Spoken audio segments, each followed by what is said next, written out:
dito kay Ma'am Charlene ay gusto niyo muna siyang makaharap sa barangay para mapag-usapan niya yung dapat pag-usapan. So we Ang try to kulit mo contact talaga. her, hindi po siya sumasagot sa amin. Ngayon, magpapakasakali tayo na puntahan yung kaniyang bahay dito sa Rizal.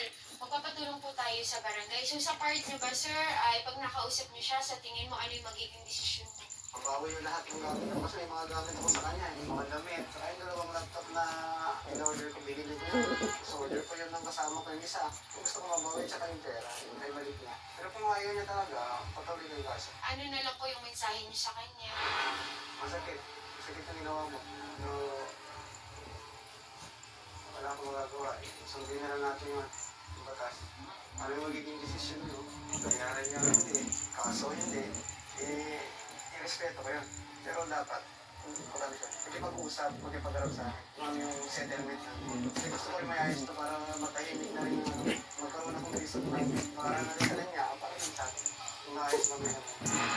So ngayon po siya mag-ready na po tayo. Pupunta na po tayo ng barangay para mapuntahan na rin natin yung bahay ni Ma'am Shirley dito sa Rizal.